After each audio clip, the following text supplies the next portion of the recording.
رسوله الكريم أما بعد فأعوذ بالله من الشيطان الرجيم بسم الله الرحمن الرحيم إنا أعطيناك الكوثر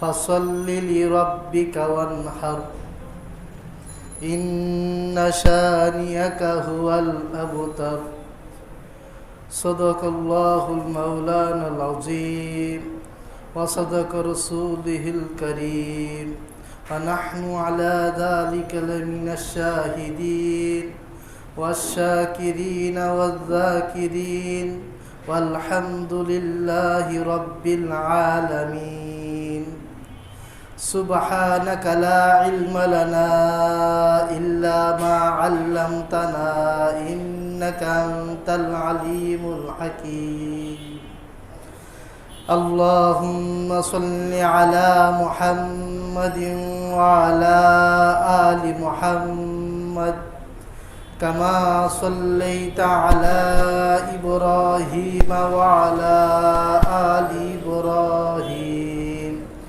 إنك حميد مجيد اللهم بارك على محمد وعلى آل محمد كما باركت على إبراهيم وعلى آل إبراهيم إنك حميد مجيد لا إله إلا الله لا إله إلا الله لا إله إلا الله لا إله إلا الله لا إله إلا الله لا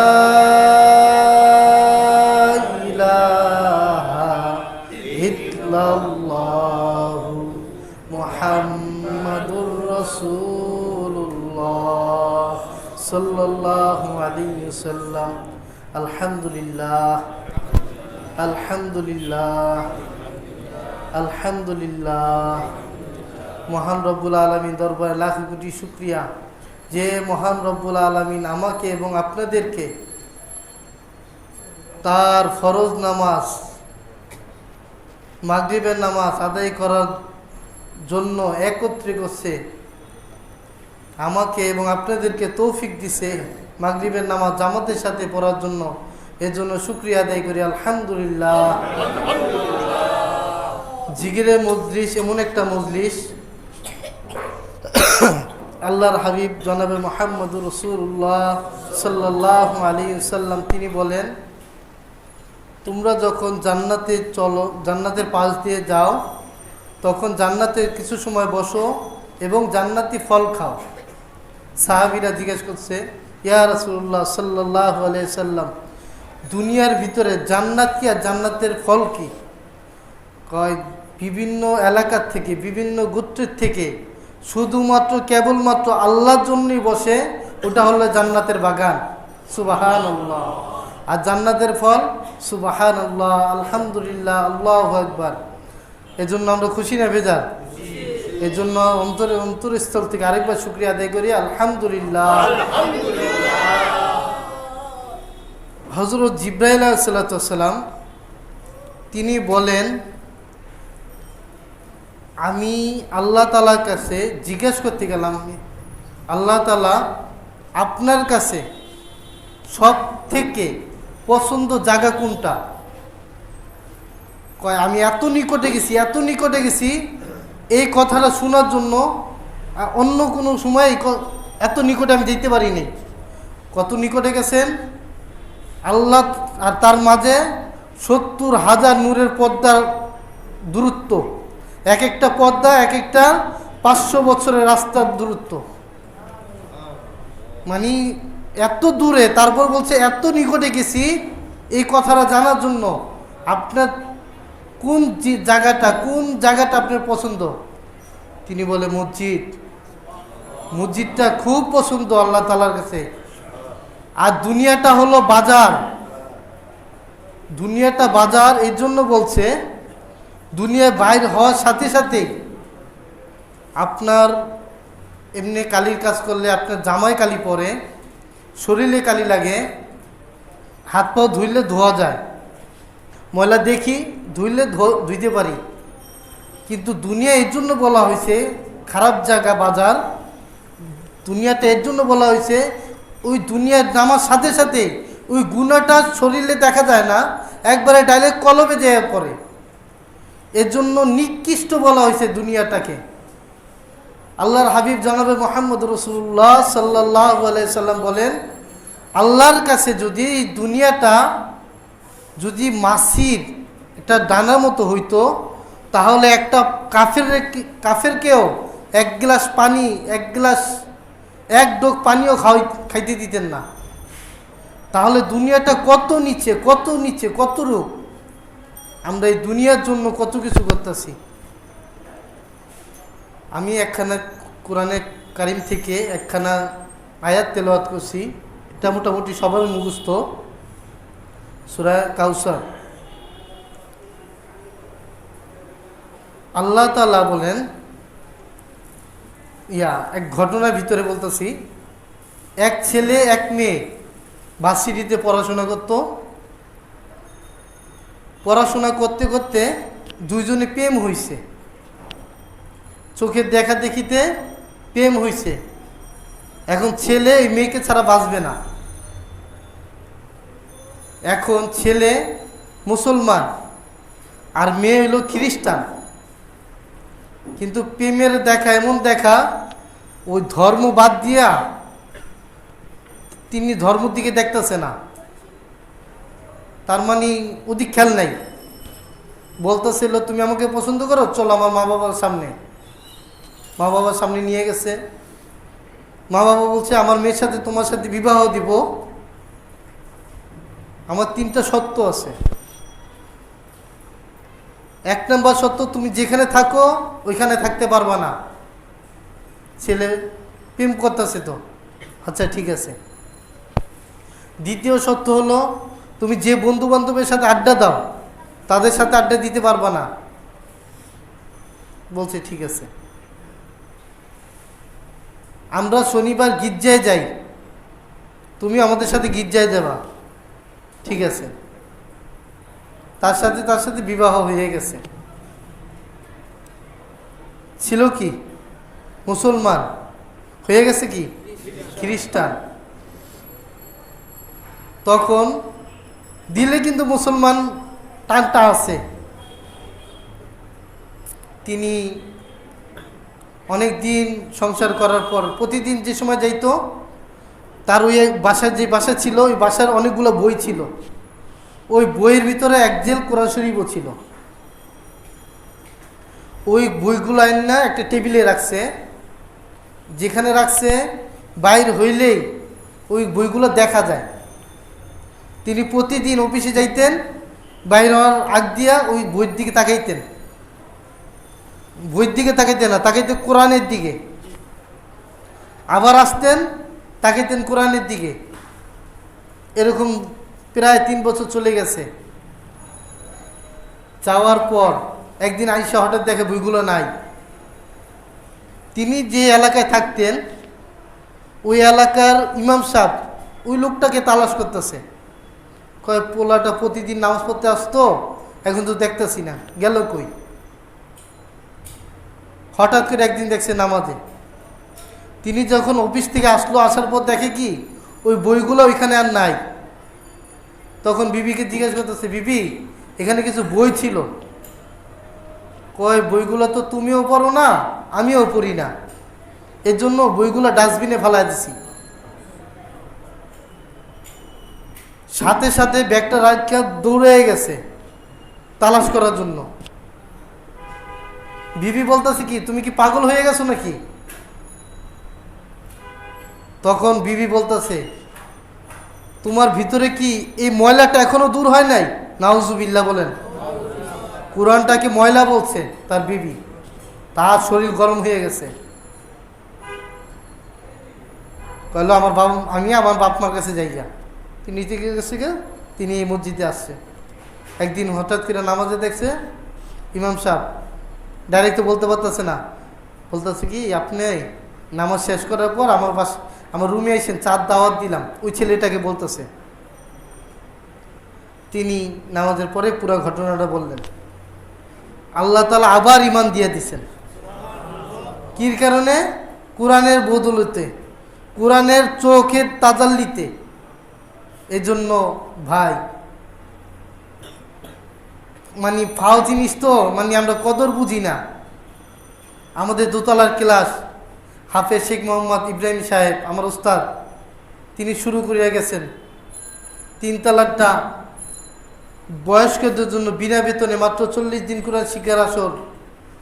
কারি শাহ আহসানুল্লাহ সাহেব, তিনিও আমার উস্তাদ, তিনি আজ নাই। আমার উস্তাদ হাফেজ শেখ মোহাম্মদ ইব্রাহিম সাহেব, তিনি 3 তলাটা চালায়। 2 তলাটা আমাদের গোলাম রাব্বি ভাই চালায়। এখন যদি খেয়াল করি আমি, তারা তো আছেই, তারাই থাকবে, আমি একদিন থাকবো না।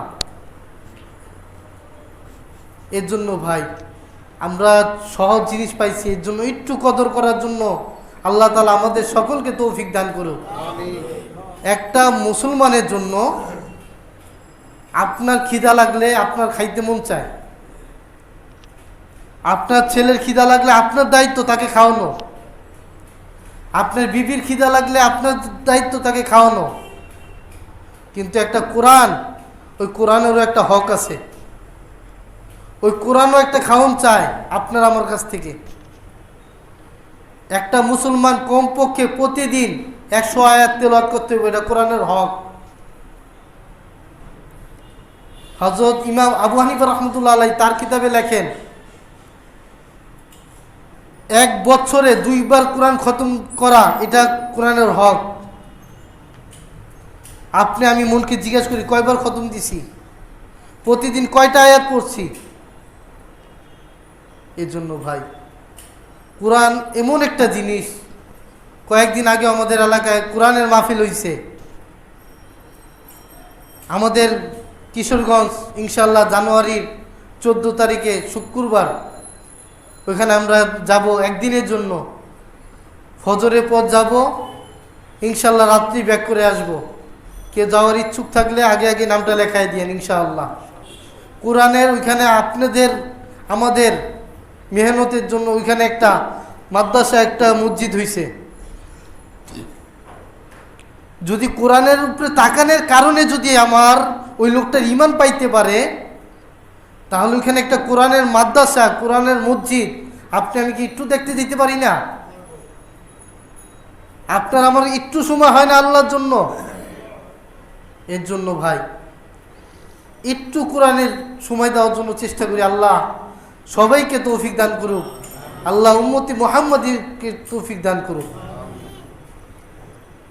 পাশাপাশি 2 ফ্যামিলি, একটা ইহুদি একটা মুসলমান, হিন্দু মেয়ে একটা মুসলমান মেয়ে, ছোট বালক, একসাথে পড়াশোনা করে।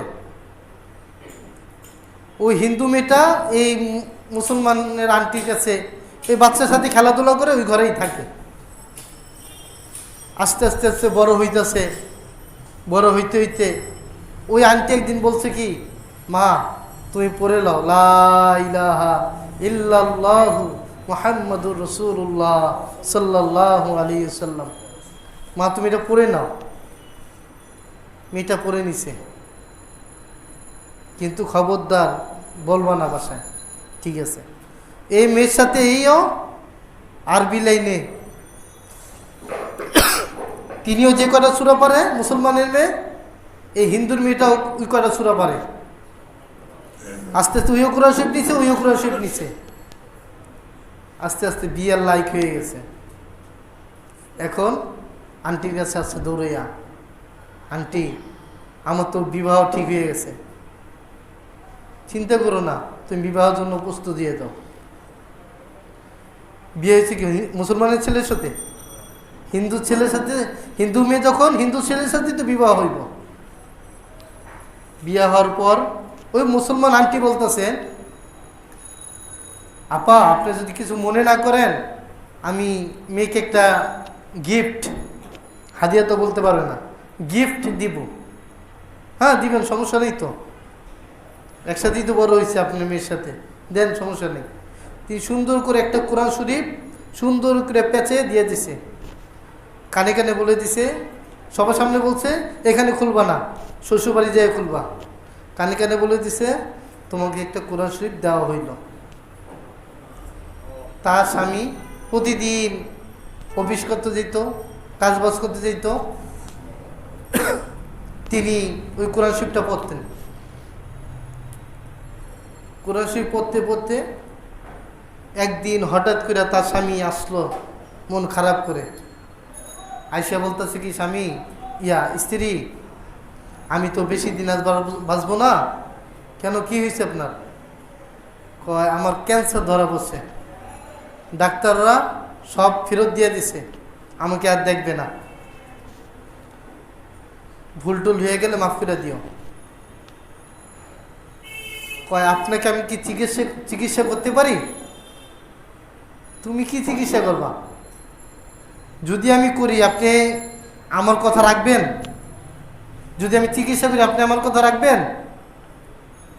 বলতেছে তোমার কথা কোনটা রাখি না, সবই তো রাখি। বলতেছে না, জবান দেন, ওয়াদা দেন। ওয়াদা দিছে, জবান দিছে। মেয়েটা প্রতিদিন সূরা থেকে সূরা আলাম নাশরাহ লাকা সাদরাক, এই সূরাটা প্রতিদিন পইরা পইরা খাওয়াইতেন। এটা একটা শিফার কথা বলে দিলাম আপনাদেরকে। প্রতিদিন পইরা পইরা খাওয়াইতেন, তিনিও তো খাইতেন না। খাইতে খাইতে খাইতে একদিন বলছে একটু চেক আপ করে আসেন। চেক আপ করে দেখে কি তার ভিতরে ক্যান্সার যে হয়েছিল এই বলতে কোনো ইয়েই নেই, কোনো কিছুই বোঝা যায় না এখানে একটা ক্যান্সার হয়েছিল। সুবহানাল্লাহ। তিনি বলতেছে, বিবি আপনি বলছিলেন আমার কথা রাখবেন, বলো। আপনি কাউকে বলবেন না, আপনি মুসলমান নাই জানেন, লা ইলাহা ইল্লাল্লাহু মুহাম্মাদুর রাসূলুল্লাহ সাল্লাল্লাহু আলাইহি ওয়াসাল্লাম। তিনিও মুসলমান নাই জানেন। কির কারণে? কোরআনের কারণে। ওই মেয়েটা যদি চাইতো শুরুতেই বুঝানো, বুঝতো না। আল্লাহ তাআলা ইসলামী কিছু বুঝাইতে হলে তাকে মেহনত করে করে করে করে অনেক কিছু বুঝাইতে হয়। এর জন্য ভাই আপনার আমার এখনও তৌফিক হয় নাই একটা ভাইকে দিনের উপরে আইনে ফেলাই, একটা ভাইকে দিনের উপরে রাখি। আমরা একসাথে কত কিছু আড্ডা দিই, কিন্তু একটা ভাই এই মজলিসটার সাথে জড়ায় দেওয়ার চেষ্টা করতে পারলাম না আমি। এটা আমার দুর্বলতা। আমি গ্যারান্টি দিতে পারবো না আমার মাগরিবের নামাজটা কবুল হয়েছে কি না, কিন্তু এক ভাইকে যদি নিয়ে আসেন তার আমল নামাজ যেগুলো এগুলো অবশ্যই আপনি দিয়ে দিবেন, আল্লাহ তাআলা এটা কবুলটা দিবে। ভাই কোরআনের অনেক অনেক আছে যেটা আমি বলে শেষ করতে পারবো না। এক বাদশাহ তার নিয়ত করছে তার মেয়েকে পৃথিবীর সব কিছু জোড়া জোড়া দিবেন বিবাহর সময়, পৃথিবীর সব কিছু জোড়া জোড়া দিবেন। মেয়েও বড় হয়েছে, বিবাহের সময় হয়েছে, এখন তো চিন্তায় পড়ে গেছে দুইটা বাঘ দেওয়া যাবে, দুইটা শিয়াল এ দৌড়ে খেয়ে ফেলবে। এখন আলেমদের সাথে পরামর্শ করতে গেছে, আলেম লাগবে কি না। আলেম সব কাজেই লাগবে ইনশাআল্লাহ, শুরুতেও লাগবে, শেষেও লাগবে, মাঝখানেও লাগবে। আলেম ছাড়া কোনো কিছু হবে না।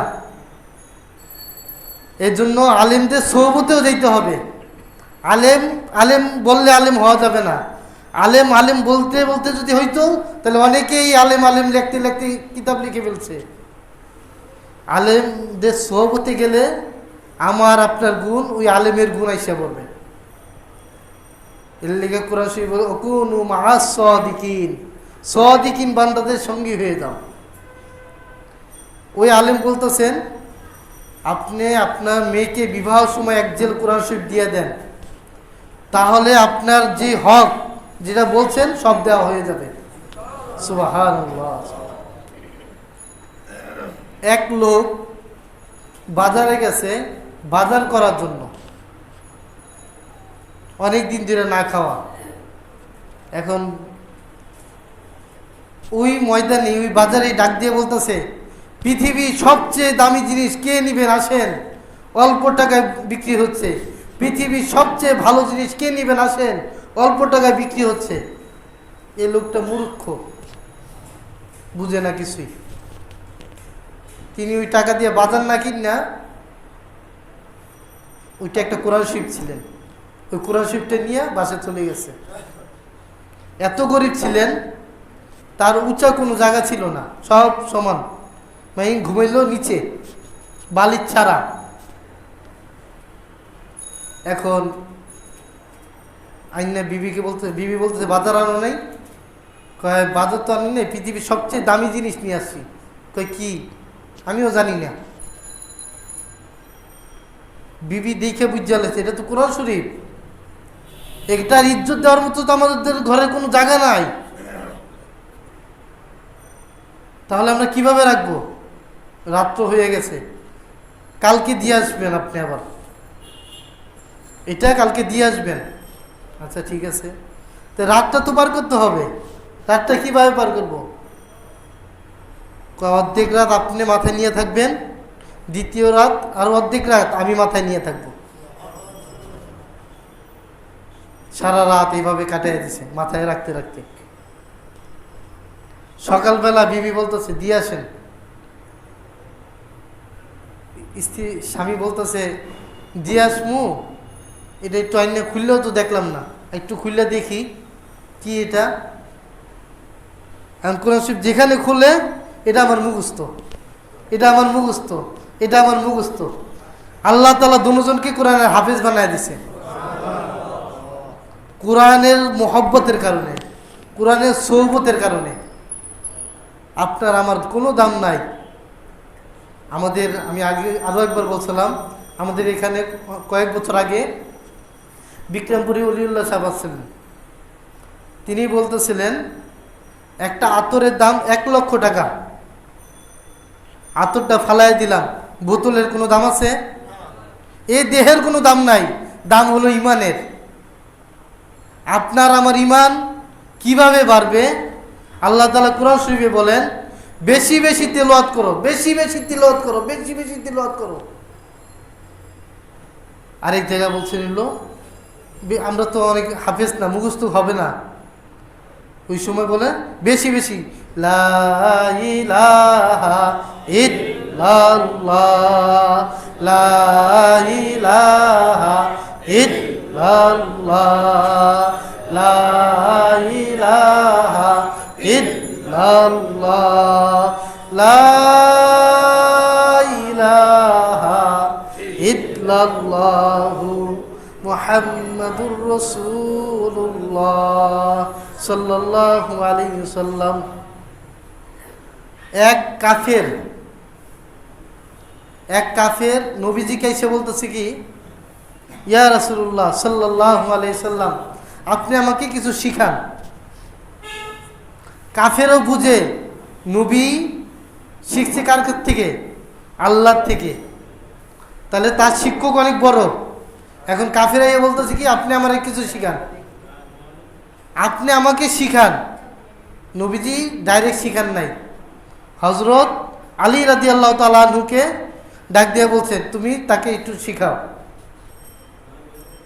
তিনি শুরু করছেন বিসমিল্লাহির রহমানির রহিম, ইযা সুলসিলাতিল আরদু সিলসালাহা ওয়া আখরাজাতিল আরদু আথকালাহা ওয়া ক্বালাল ইনসানু মা লাহা ইয়াওমাইযিন তুহাদ্দিসু আখবারাহা বিআন্না রাব্বাকা আওহা লাহা ইয়াওমাইযিন ইয়াসদুরুন নাসু আশতাতাল লিয়ুরাউ আমালাহুম ফামান ইয়া'মাল মিসকালা যাররাতিন খায়রান ইয়ারাহ ওয়া মান ইয়া'মাল মিসকালা যাররাতিন শাররান ইয়ারাহ।